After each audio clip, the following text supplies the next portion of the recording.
Welcome to The Perfect Stool, Understanding and Healing the Gut Microbiome. This is your host, Lindsay Parsons, and today I'll be speaking with Dr. Shane Morris, PhD, CNS, MBA, a trailblazer in the world of natural health and microbiome research. As the CEO of Systemic Formulas and Alimentum Labs, the sponsors of this podcast, and founded in the 1980s, Dr. Morris has dedicated his life to uncovering the incredible potential of the microbiome in transforming health. His cutting-edge supplements are recognized as industry leaders, blending the latest scientific advancements with ancient wisdom to create powerful, effective solutions. Passionate about advancing microbiome science, Dr. Morris has pioneered innovative methods for cultivating beneficial microbes and developing high-quality, life-changing products. Today we're going to be talking about Keystone probiotics, which are the species that are really important in your microbiome and which I recently learned are sold in probiotics uniquely available through Alimentum Labs. Species like Faecalibacterium presnitzii, Akkermansia muciniphila, and Rosaburia hominis, some of which I didn't even realize were available commercially until I started talking with Dr. Morris, and many of which are depleted in my clients' stool and negatively impacting their health. But before our conversation, if you haven't yet followed or subscribed to the show, be sure to do so. And if you want to get transcripts of the podcast, pop over to my website, highdeserthealthcoaching.com, and sign up for my newsletter. You'll also get my free e-booklet, Finding Your Root Cause Through Stool and Organic Acids Testing, when you sign up. And if you haven't yet done my quiz on which stool test would help you get to your root cause, you can find a link in the show notes and take that. Now on to the show. Welcome to the podcast, Dr. Morris. Welcome. How are you? I'm great. How are you? I'm doing well. I'm glad to be here. Yeah, glad to have you. So before you reached out to me about the podcast, I had not really heard of Systemic Formulas and Alimentum Labs. So can you just give a very brief background about those two entities and how and by whom your products are developed? Yeah. The Systemic Formulas product have been around since we started in 1984. And this gave us, of course, a really early entrance into the direct-to-clinician model or the niche. And it was started by my grandfather. He, in fact, started it back in the 70s. And, of course, it evolved and it ultimately landed on Systemic Formulas. And clearly, there was a need for some clinician-trained use for what we call dietary supplements or nutritional components, as well as herbal mixtures, therapeutic herbs. And then ultimately that led to, of course, the science of it all. My grandfather started in what we call ethnobotanical medicine, where he was traveling the globe, learning about how these various herbs and or other natural products were being used medicinally from mainly native people of South America, the Polynesian Islands, Asia, and brought all that back. And really what was exciting for us was that it was early. We say it was early, but it was only early for us. These things have been around for millennia, and yet they really had lost favor and being replaced by other more modern approaches, but they were so powerful.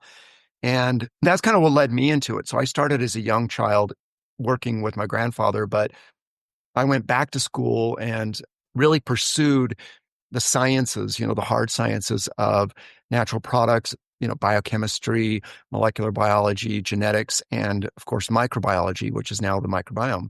Because each and every one of these products, as they benefit us, they benefit through processes that are designed within us. And these herbs that have a, particular medicinal benefit, it's because of the way our body interacts with them. And for anybody that doesn't really gather that concept, you simply have to look at psychedelics, right? Natural product psychedelics. Clearly, they have an impact on our physiology. I mean, some psychedelics can create hallucinations in our brain. So there's this really intimate relationship between us and microbes and plants and fungi. So that's what led me into this path as well. And Alimenta became a brand within the Systemic Formula family that focuses on human genetics, the impact of nutrition on our genetics, on our cells. So we call that the cell-based nutrition, as well as the microbiome. And the microbiome covers things like prebiotics, probiotics, and many of these really important nutrients that our microorganisms need in order to maintain our health, protect us, manage our systems. We have all these axes we refer to: gut brain, gut lung, gut heart. All these axes have to be well maintained. And that's really where Alimentum was born about 12 years ago. Mhm. And are you the one that develops the products then? I do a lot of it, yes. We have a number of really amazing people here. We also have a research branch. So there's the family of Alimentum Systemic that is in the education, product, and sales side, which would be our sales team, marketing team, manufacturing team, and education. And there's a number of people that are incredibly brilliant in that area. But we also have a research branch and a testing branch in a laboratory it's a separate entity. It runs a lot of QC testing, a lot of R&D testing, and there's scientists over there that help me develop a lot of these things. Mhm. Okay, cool. So today we're going to be talking a lot about these Keystone probiotics. So can you talk about what Keystone probiotics are and how they differ from traditional probiotic strains that are found in typical supplements? It's a really phenomenal topic because whenever we learn about the microbiome, it can be thought of in two ways. We've all heard that it's a collection of microorganisms that colonize us on every surface, sometimes even systemically, where we've got these really amazing communities, these ecosystems that help us remain healthy, that help our immune system function, they help manage our mucosal systems, they impact our neurological, meaning they work through hormones, they work through sensors in the cells. There's just this overwhelming amount of information. And it's so overwhelming that then the other alternative is to really simplify it down to eat properly or take probiotics, eat fermented foods, which are all great things, but they don't always necessarily tackle the issues of what is the difference between a healthy microbiome, an average microbiome, and a very unhealthy or a microbiome that's in dysbiosis. And that can be anywhere on the body or in the body. So keystone species are defined as, and they've only been identified, by the way, since we've been able to really dig deep into the microbiome using what we call next generation tools that look at not only the genetics of the microbes, but also the metabolites. So the metabolomics of the whole thing, what they produce, what they're doing there, and how they benefit us.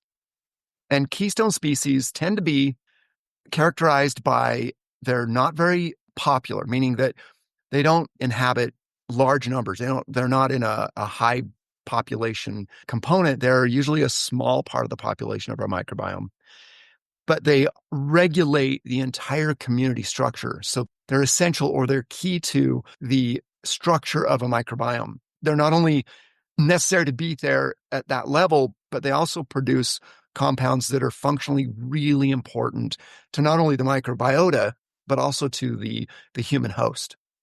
And then, of course, they have a disproportionate impact. So when we lose a keystone species, we oftentimes can see a collapse of a lot of organisms around those species. And my best example of that is if we take a coral reef, for example, when you introduce a new species of animal of an animal into a coral reef that doesn't belong there and it's very invasive, it can actually go in and start to destroy coral, push fish out.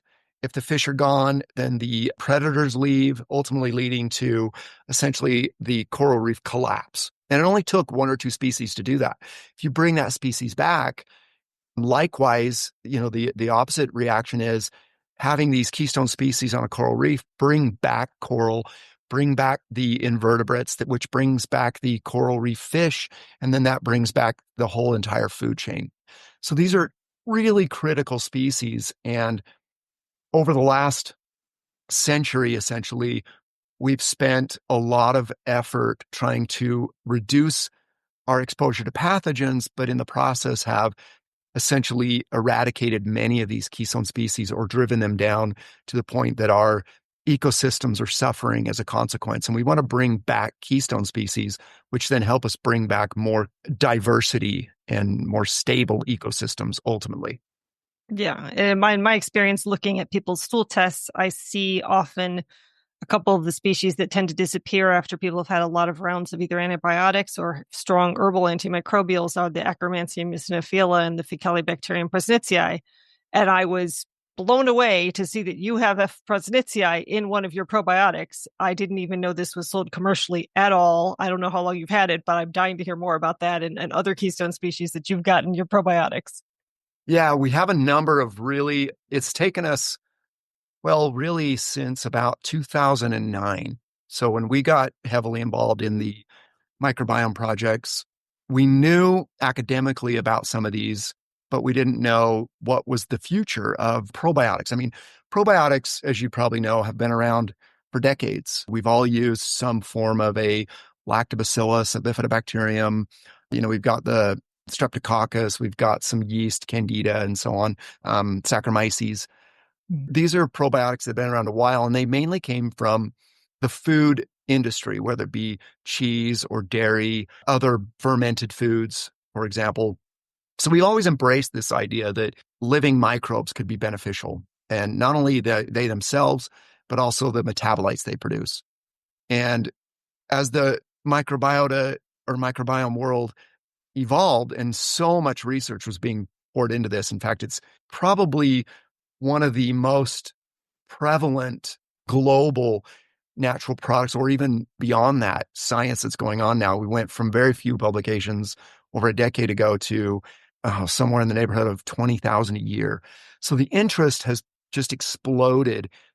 And while that was going on, we decided to start to understand these keystone species, as well as how do we go from looking at them in stool or in saliva or in the urogenital tract to growing them in conditions that they're stable and you can get enough of them. And that was really what we endeavored from around 2009 till would have been somewhere in 2018, 2017, 18, where we started to really make some significant impacts in that regard. And it was really exciting, but it was also very painful. And two things were born out of this. One, the technologies that you need to grow them, because they do not want to live outside of the human body. They just, because they're all anaerobic, strictly yeah, they anaerobic. really are super sensitive to oxygen, even more than water. And so that technology took us a bit. But one of the more amazing bits that came along is as people were studying the microbiome and the impact of, let's say, probiotics, even existing ones, as well as these keystone species, we started to ask the question about what feeds them, what actually keeps them alive, or what makes them want to stay in the ecosystem, right? Not just transiently, you swallow one or you're exposed to one through some other contact. What makes them want to take up residency and really establish the benefit inside that ecosystem? We therefore started experimenting with various prebiotics. We used a lot of what we call plant compounds. So these would be things like your, well-known flavonoids, polyphenolics. And as we were, going through this, we discovered too that they actually also need a lot of basic nutrients. There's certain B vitamins that stimulated their growth. Glutathione has some impact on their growth. A little bit of carbon, just straight carbon. These are all these little nuances that we learned along the way. So we quickly realized that not only do we really want to embrace these keystone species, we want to really remind people and educate people on the necessary feature of what we call a prebiotic. And I expand that. Right now, the definition is a fiber or a microbial accessible carbohydrate, but truly the greater breadth of a prebiotic can run into, like I said, the polyflavonoids, some alkaloids, the cyanidins, and you've probably heard the story of elagitannins or ellagic acid that gets converted into urolithin A. Mm-hmm. And these are phenomenal reactions that the microbes take, of course, can perform, and that would be a keystone species where you want to produce these really interesting molecules in your gut that then have some performance inside us physiologically, a benefit, a really amazing thing. And so simultaneously to the probiotic journey we were on, we also took the prebiotic journey and incorporated many useful and interesting compounds into that process that weren't normally thought of as a prebiotic, I guess I should say. And some of these are even human-based, like mucin, glucosaminoglycans, and the like. Hey, this is Lindsay here, just letting you know that if you're tired of dealing with digestive issues like bloating, indigestion, soft stool, diarrhea, constipation, reflux, IBS, IBD, or the numerous health conditions that come about when your gut is off, like brain fog, weight gain, UTIs, fatigue, mental health issues, or complex conditions like fibromyalgia and ME/CFS, that's my specialty. With my 3 or 5 session gut health coaching packages, we'll discuss different stool and functional medicine tests to find out the root cause of your symptoms. I'll interpret the results and provide clear explanations, empowering you to make informed choices for your gut and overall health. And together, we'll develop a customized action plan based on your test results so you can find relief and regain your health and vitality. I come from a functional medicine perspective, trying to incorporate the latest peer-reviewed research and educating you on protocols used by functional medicine practitioners, but devoting lots of time and support to my clients the way a doctor simply can't. If you're interested in a 3 or 5 session coaching package, you can sign up for a complimentary 30-minute breakthrough session, or if you can only afford one appointment at a time, you can book an initial 60-minute consultation. Links for those are in the show notes. Now back to the show. So let's get into some of the specifics of these species that you've got in your probiotics. Yeah, how we've tried to coordinate the breadth of these kinds of keystone species is we've identified various systems that they tend to be more impactful in. For example, we have something called terrain, and that's really, although they're not thought of as strictly keystone species, they encompass the greater need for soil-based organisms. And many of those are spore forming. And not just simply there's about 5 common commercial versions of those, but there are more. And if you look more deeply into Europe, into Africa and Asia, there's others that have really gained in their probiotic benefits, even though they weren't really acknowledged here. But if you sequence healthy people that are eating directly out of their gardens or they're using whole foods from farmers markets, you'll find these other versions. And I'll just list a few for you. There's one called Bacillus licheniformis. There's amyloliquefaciens, which is another bacillus species.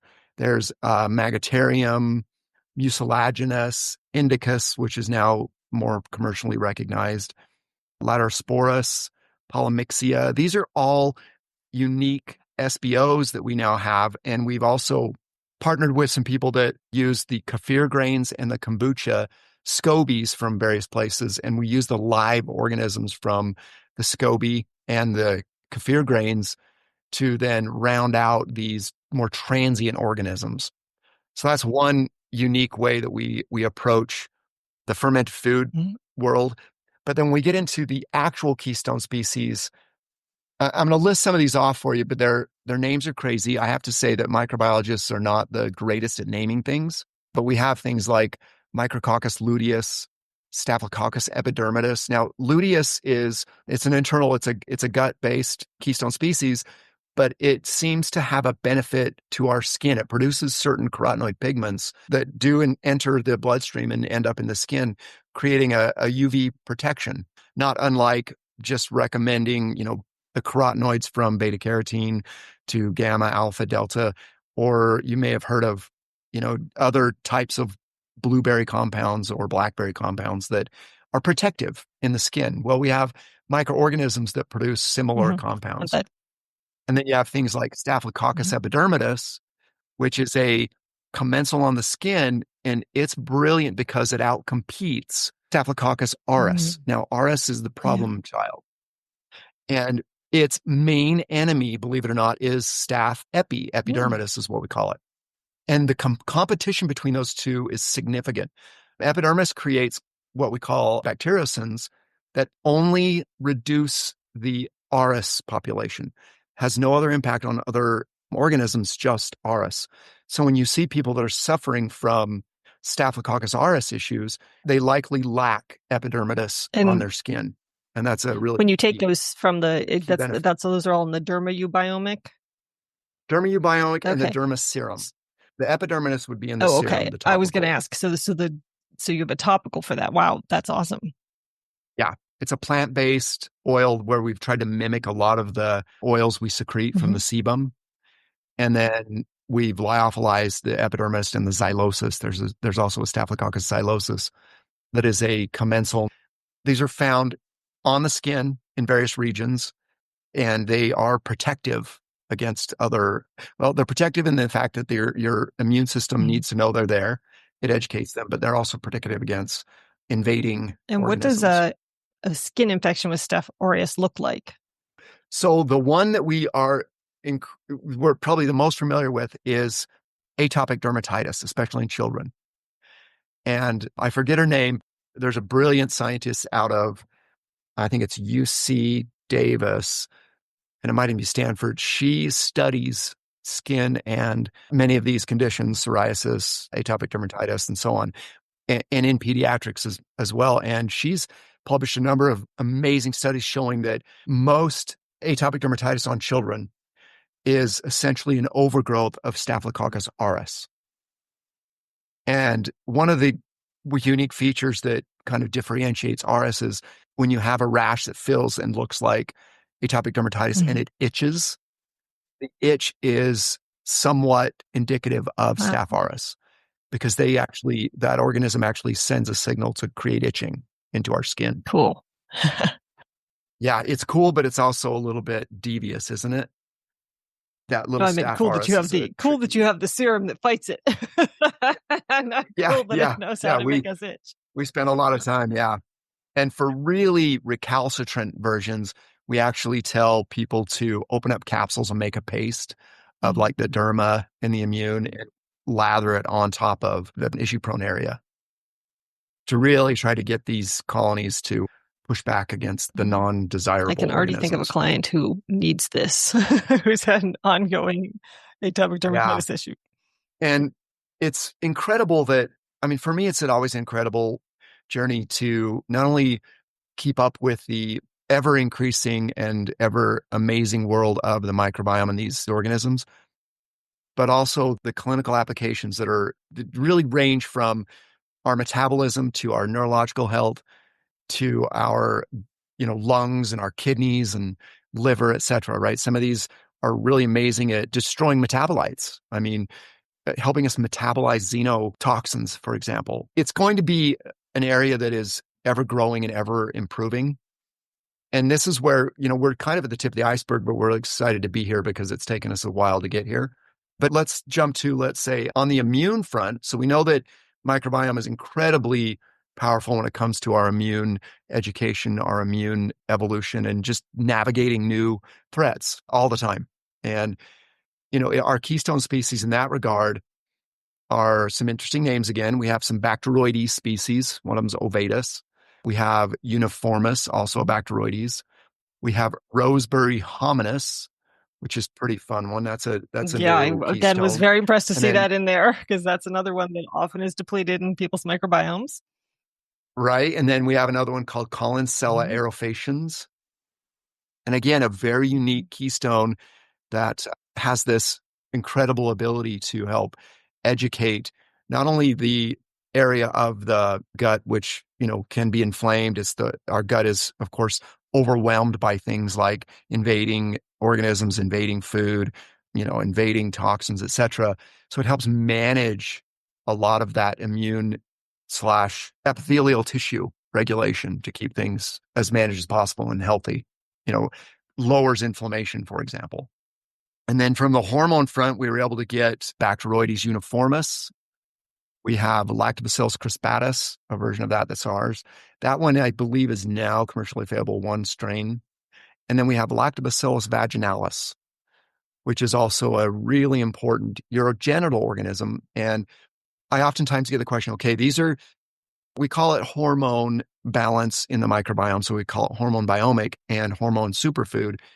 Although there is a number of organisms that benefit women, no doubt, but men also. And in women, oftentimes people don't realize that the organisms that colonize the urogenital tract are also found or can transit from the gut into the urogenital tract, likely because of the close proximity. And when you study, let's say, the consumption of pre and probiotics that you want to help improve the urogenital tract in women, taking them orally works. You can also use these in a suppository way, which is completely normal and healthy and fine. But you can also just rely on the oral ingestion and they will colonize when that is their place. The body has a beautiful ability, this innate ability to help traffic these organisms to where they need to be. It's quite a unique process. When they're available and you're feeding them properly, the body will do the rest in many cases. But for people that are struggling we oftentimes recommend oral as well as suppository urogenital Mhm. support And in have this you way. seen that using these species in the hormone eubiomic has some impact on hormones? Yeah, right now, we're conducting some what we call observational preclinical work. So everything I have on the hormone in women, especially in childbearing years, as opposed to premenopause or menopausal, is anecdotal. So we're getting some really good anecdotal data, very positive, improving urogenital health in regards to, like, say, reoccurrent UTIs, just overall health of the urogenital tract, as well as the gut simultaneously. And now we're moving into some of these where we're sequencing samples and trying to follow these more specifically. And of course, there is a lot of really good data just surrounding the crispatus and the vaginalis that help us follow the academic work with these. So we're kind of we're on a parallel path with academia as well regarding these. And you've probably heard that female urogenital tracts, they've been classified into about 5 different classifications. The first 4 are essentially lactobacillus dominant ecosystems. And the 5th one is pretty much lacking lactobacilli. It's not as common, especially in industrialized countries, but it is just every bit as healthy. It just has a whole separate ecosystem or communities that we look at. So in that case, you would support the gut, and then that unique person would have to feed and really encourage the growth of these other unique keystone organisms outside of the lactobacilli that we can actually provide directly. That are also in that hormone eubiomic? Yeah. And what's the predominant species in that 5th type? Oh, the 5th type, those we don't have. Those are unique. And so far, the work that's been done and the work that we're following is they're not organisms that we've been able to culture and, of course, run the safety studies, et cetera, and get them to bring to commercial. But we have, by employing the probiotics that are keystone, and especially the prebiotic world. So a lot of these superfood prebiotics, you can actually encourage the reconstitution of those particular urogenital, that class of urogenital, through what we call nutritional intervention from food and prebiotic intervention. It helps bring essentially all of the external factors that drive dysbiosis in the urogenital of women. You bring that back, right? So you make sure you understand whether or not they're using cleansing products or if their partner is healthy at the moment, and avoiding a lot of the disruptive things, as well as reintroducing these healthy pre and pro that help the GI then manage the UTI, because it is a connection. And of course, the piece that I can't speak to at length today because it's a whole different topic, but you also have to monitor hormones. The hormone variations can absolutely disrupt the female urogenital microbiome. They're intimately connected. If a woman is highly estrogenic, carrying way too much estrogen, we want to look at first their GI microbiome, because if they have the enzymes, and you've probably heard of these glucuronidases and galactoronidases, they will recycle estrogen that's being excreted. And that increases the estrogen load in their bloodstream, which does in fact impact the epithelial lining of the female urogenital, and it can disrupt the microbiome. Now, conversely, if there's not enough estrogen, it will also impact the urogenital microbiome. That's an area that needs to be looked into when there's a reoccurrent urogenital problem in women. You also got to look at the hormones for sure. And how about the metabolic eubiomic? Yeah, so we have, of course, the last 2, and we're coming out with more, by the way. So this won't be the end of the story. We're about 70% through the metabolic eubiomic and superfood. We tried to take what was known as well as our own research and say, okay, metabolically, there's a number of impactful things. We know that the microbiome has the ability to metabolize our food, whether it's processed food or whether it's whole food. There's a certain metabolic function that our microbiome has. And if that's disrupted, 1, by diet, and 2, by the population or the ecosystem, it's extremely impactful and detrimental on essentially our metabolic uptake, the way we store lipids, the way we metabolize and sense sugar and other areas of hormone production. And these neuropod cells that communicate directly to the brain through the vagal nerve and maybe even through the central nervous system. This is a very, very enormous part of the microbiome's job, and perhaps one of the more significant after the immune system, where when you have a dysbiotic gut, you find that everything else, the number of hormones that you're signaling, the number of neurotransmitters you're making, the number of systems that are connecting through the vagal nerve and managing all of our endocrine system, our neuroendocrine system, as well as our detox systems, these are all starting to fail us. And this is why, we have epidemics that we do, these chronic epidemics. It's one of the main features. So as we were developing this, we decided to take and pivot. We knew the keystone organisms we wanted. And of course, foremost has been the Akkermansia. And we have two different strains of Akkermansia. And they both, we won't get into strains too deeply, but they both impact, they have separate, when you think of, even you and I, if we think of you and I's genetic potential, there's going to be different things that you and I do genetically, even though we might be 99.9% identical genetically, we have these little nuances, these things that you and I can do differently or better or worse. And each species of organism has this same potential. So you might have Akkermansia and mucinophilia, two of them, but they both maybe perform something a little bit differently. That's the ongoing knowledge that we're getting from these strains. So we have two Akkermansia and mucinophilia. We have a Butyrococcus polycariatum, and that's a really complicated name again.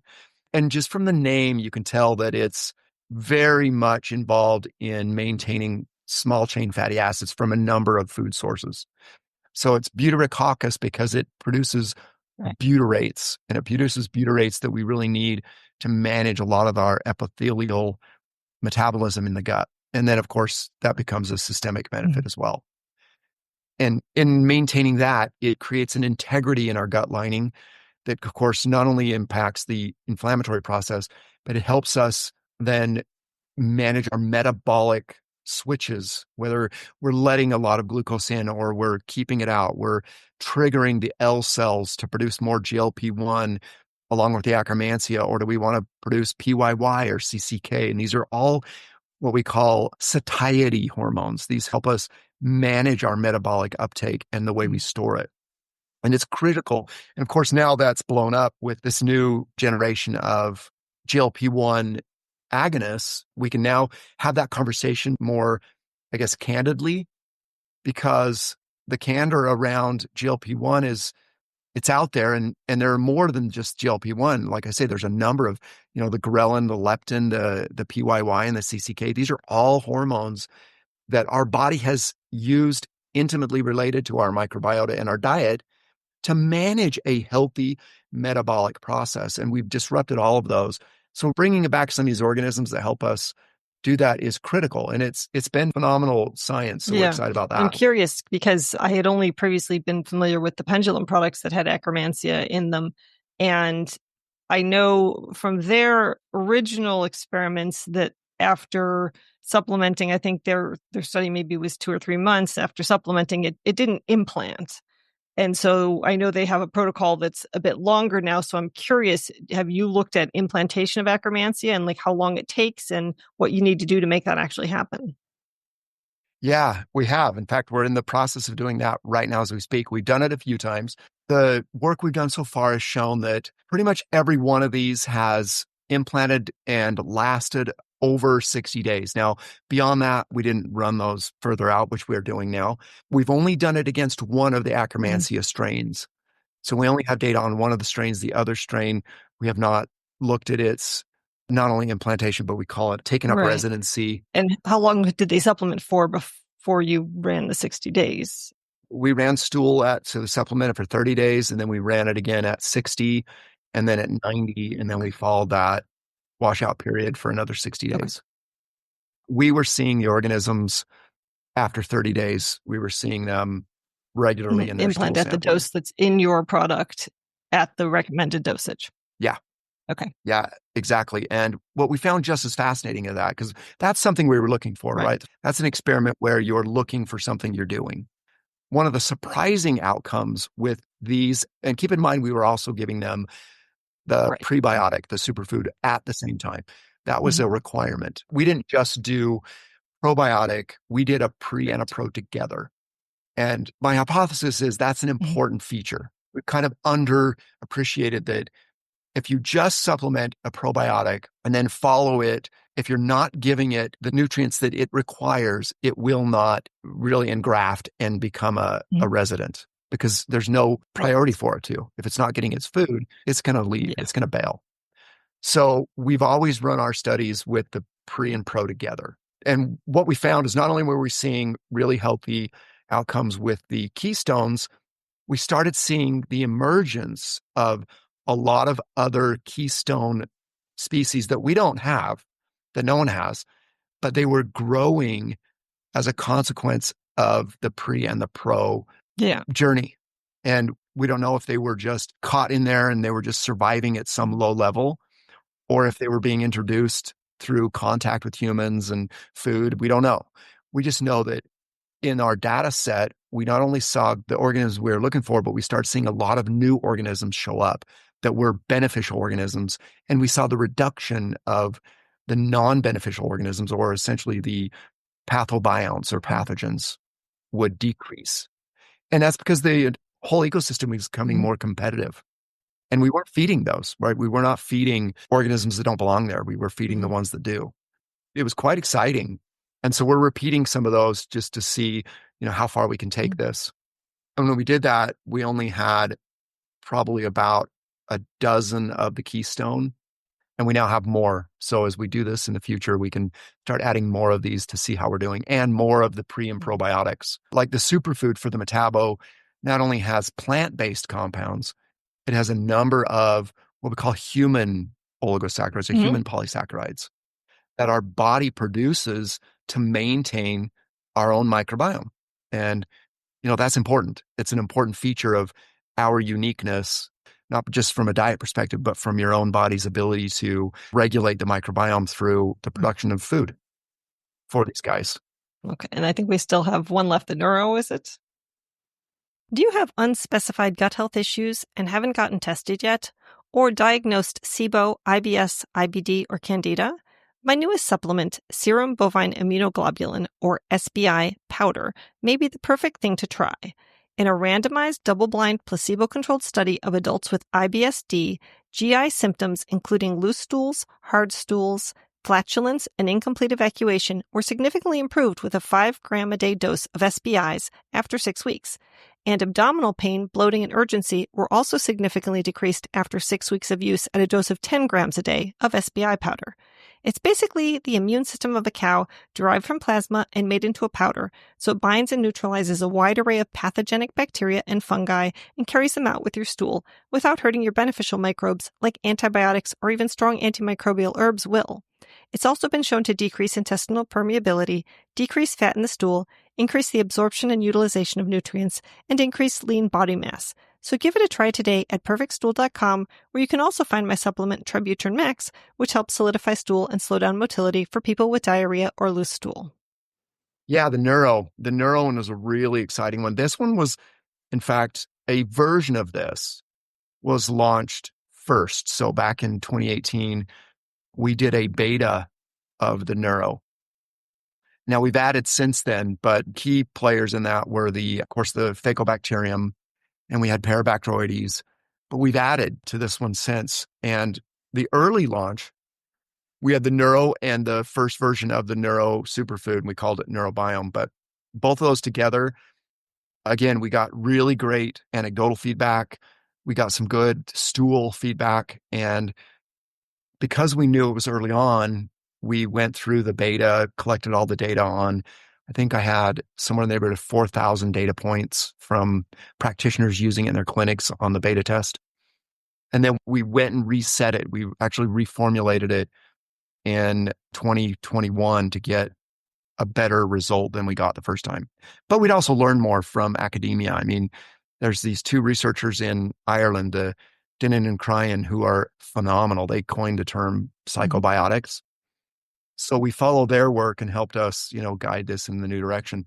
But in that product, of course, we now have Parabacteroides diastonis, Agathobaculum, Butyrate. And again, that's a butyrate producer, but it's a unique keystone. You probably haven't heard of that name. It's a unique name, Agathobacterum. That's pretty cool. Or baculum, sorry. We have Vaccae, M. Vaccae.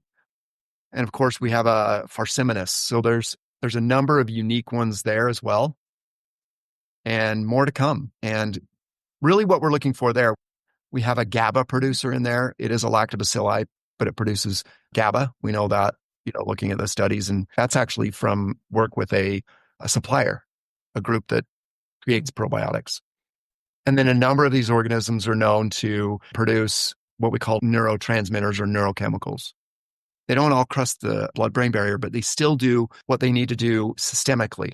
Your serotonin producers, your dopamine producers, the L-DOPA process, as well as the GABA and glutamine and glutamate. So there's some pretty amazing organisms that we've now utilized in this approach to the neurological microbiome, with the neurobiome or the psychobiome. Well, there's a lot of exciting stuff there, and I'm really honestly quite excited to know about these products and to think about who I'm already working with who probably could use some of these.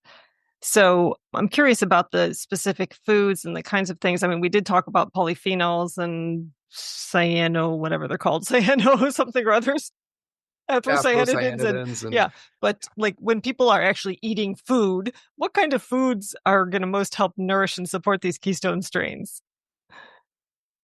Yeah, that's a great question. And, to be honest with you, I love whole foods, but you're right. There's going to be, depending on where these people start.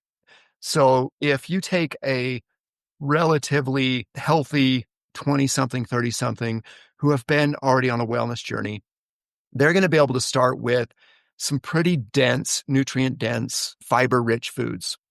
These microbial accessible carbohydrates. It can be from the brassicas. They can start incorporating, at a minimum, we all need to get to the point where we're utilizing at least 30 to 60 different vegetables and fruits per week, at a minimum per week. That's quite an ask, right? When you think about it. Now, this can include a decent dose of what we call, non-staple foods. So, we all can increase the amount of broccoli and beets and asparagus and radishes and various, let's call them squashes, the gourds, the pumpkin. We can all increase the leafy greens, the strawberries, the blueberries, the blackberries. We all have that ability. We have access to those, and hopefully we have access to good, clean version of those. But on top of that, there's these unique ingredients that we get from other plants that we would not normally include into our diet, whether they be herbs and spices. We might think of them as, we now know some of the common ones like the turmerics, the gingers, the ginsengs, resveratrol from chicory root. These are compounds that we've thought about medicinally, but I want people thinking about these things from a microbiome perspective, because many of the things we've embraced as potentially medicinal herbs, the tubers and things, they actually become really phenomenally important when it comes to the microbiota.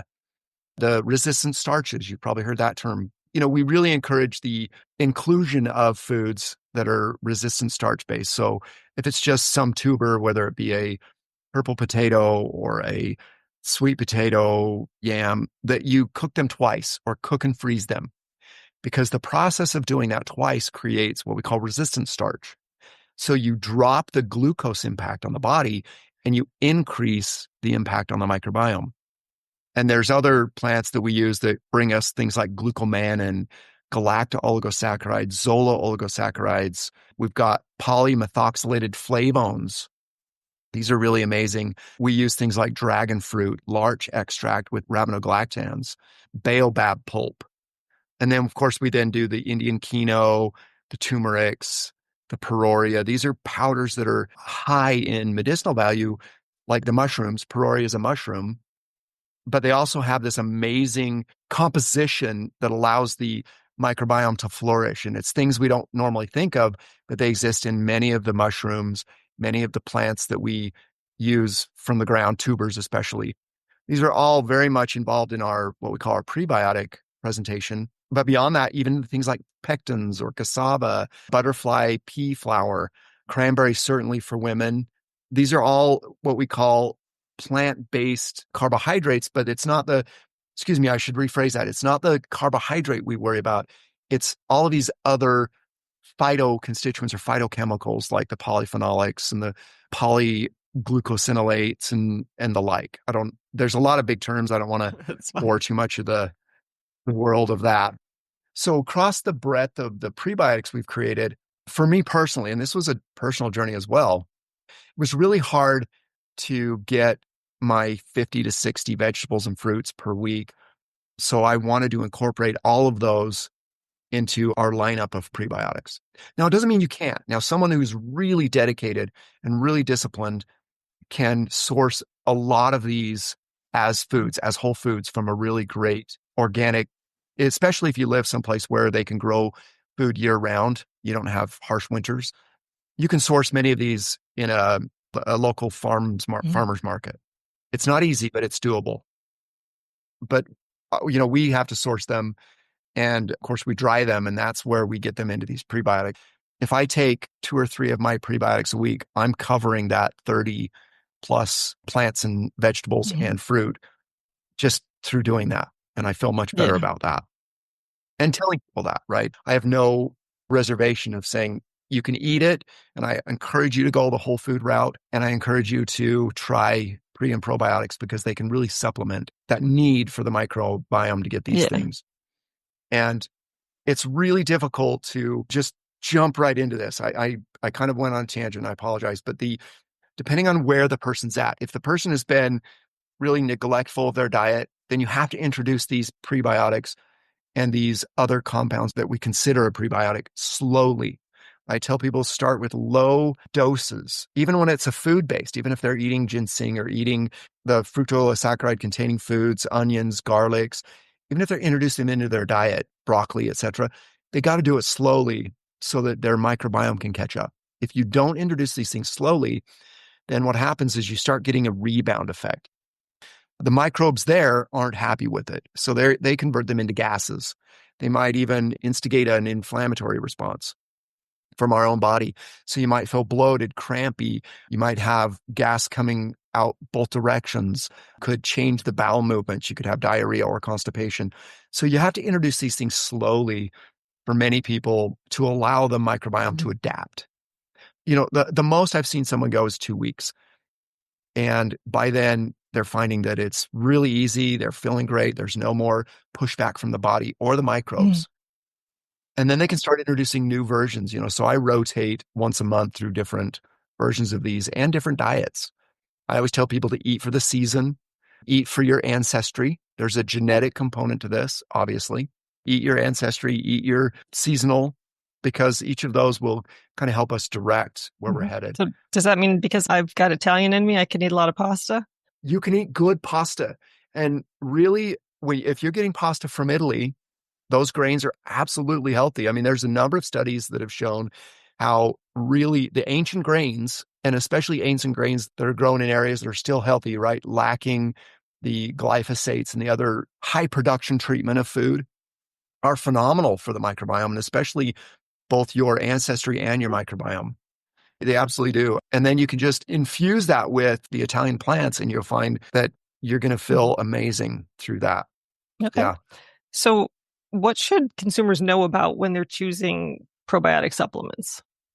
Because there's such a variety. There's refrigerated, there's not refrigerated, there's different types. Like, how do you sort it all out?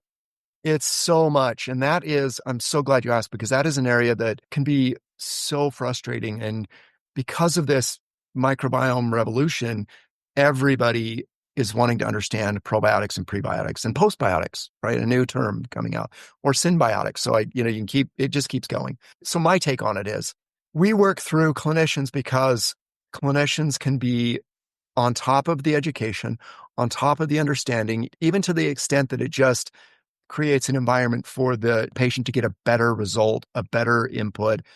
When you're looking at probiotics and prebiotics, and all of these other versions from a mass market perspective, it takes a bit of work to sort them out because this growing field has created a growing machine of marketing. So I encourage people, even if you don't necessarily want to spend all your time with a clinician, consult with a clinician. Don't simply go after the marketing of it all. The marketing is one thing, but the data is another. And there's a lot of probiotics that are still based on the old school probiotics that are essentially transient. They come from the dairy industry, cheese, the milk, the yogurt, which aren't bad, by the way. These are not bad things. They just aren't going to necessarily generate an outcome that you want. When you think of a probiotic, it can be a very generalized benefit, but it can also be a precision tool, meaning that if you take a probiotic that is general in nature, right? It comes from a fermented food source. It's not human based.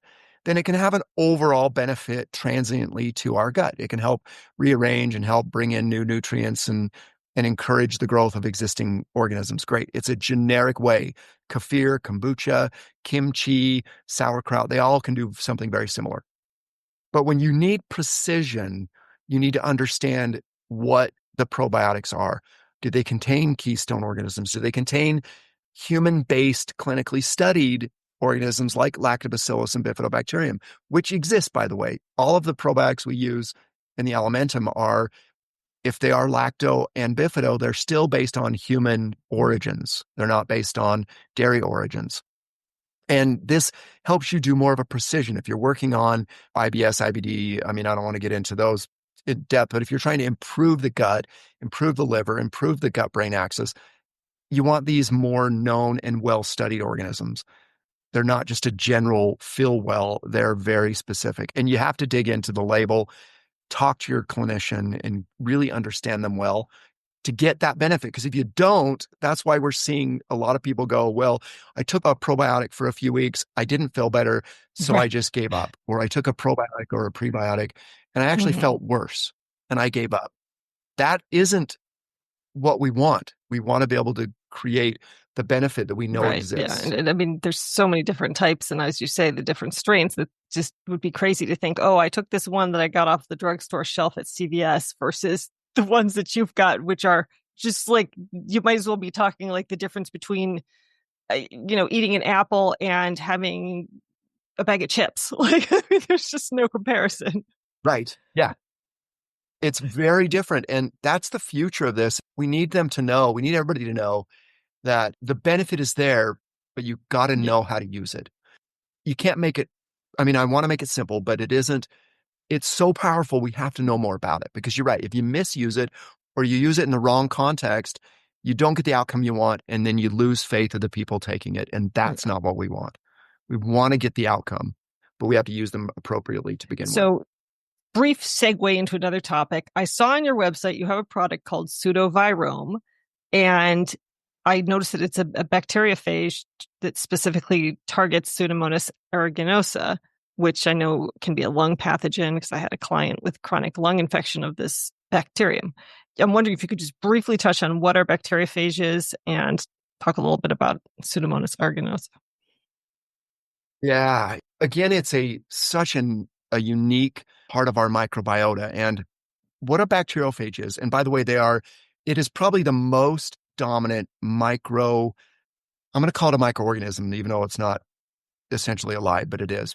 It's the virus world. And what a phage is, it's a virus that only targets what we call bacteria. And in us and on us, we have bacteria, we have archaebacteria, we have phage, we have eukaryotic like fungi, we have some parasites, and we have what we call mammalian viruses. That's what all of these invisible organisms can make up. The vast majority are what we call bacteria and bacteriophage. Now, what the phage are is they essentially are a virus against bacterium. They live in us, they move through us. When you drink out of the ocean or you're in a lake or just in the environment, pulling stuff out of the soil and eating it like a carrot, you're exposed to trillions of phage, especially in the ocean and in lakes, fresh lakes, rivers, and streams. There's trillions per essentially what we call milliliter. And they live everywhere and they help manage the population of bacteria. So when a bacterium grows out of control, the phage grow committently and bring the populations down because we don't want them to grow out of control. Imagine if we didn't have these control mechanisms, in a few days, the bacteria would overcome us. It would overwhelm us. It would overwhelm any animal or plant for that matter. And these phage, they attach and then destroy bacterium. And you're right, they're very specific. So there's a phage for specific E. coli, there's a phage for Salmonella, there's a phage for Pseudomonas, there's a phage for Bacteroides and Lactobacillus and Bifidobacterium. There's a phage for every bacterium that so far we've looked for and we can find. And we use them in the nutritional world as what we call a prebiotic, meaning that we want a healthy ecosystem and phages help you create a healthy ecosystem. So we have phages that really target specific bacterium, but we're doing that to help the ecosystem stay in what we call eubiosis, not dysbiosis.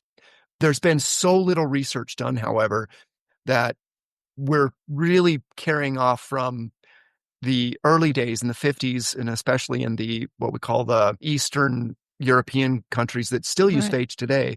They generated a lot of that research, and we're kind of piggybacking off that. Now it's growing in the United States and in Europe. The phage science is coming back, but it's very limited. So we use phages as a prebiotic to help maintain and balance our systems, whether it be the gut, the skin, and those areas. We know very little about how they interact with other organs, like the lungs or the liver or the kidneys. We just have very little Well, I knowledge. suggested it to my client, so I'll let you know if he has any positive effects because he has lung issues, for sure. Yeah. So that's amazing. Where can listeners learn more about your work, your research, and the products? Yes. So certainly we've got social media. I've got an Instagram account, Dr. Shane Morris. I've got Alimentum and Systemic. And then there's a website, Alimentum Systemic. And again, it's all the social media platforms under Alimentum and Systemic. And of course, there's one called what we call NB Results, and that's more of the DNA side and will be the future microbiome side.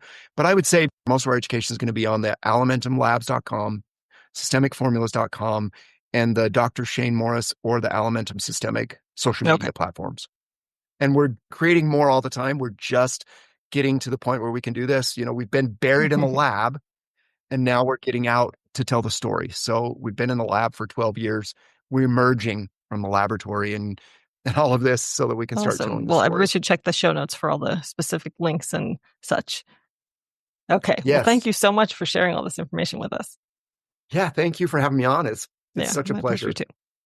Don't stop the podcast yet. If you're interested in accessing these probiotics with these unique Keystone species, there will be a link and a referral code in the show notes for registering for an account on Systemic Formulas to access the products.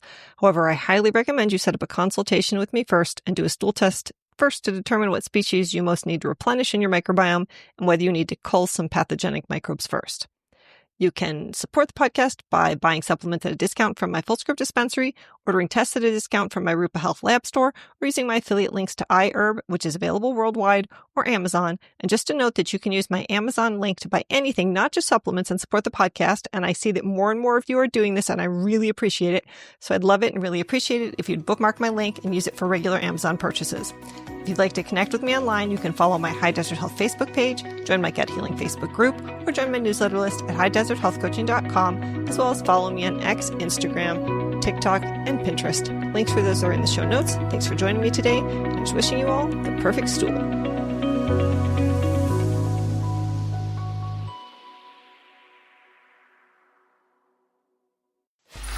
Free audio post-production by alphonic.com.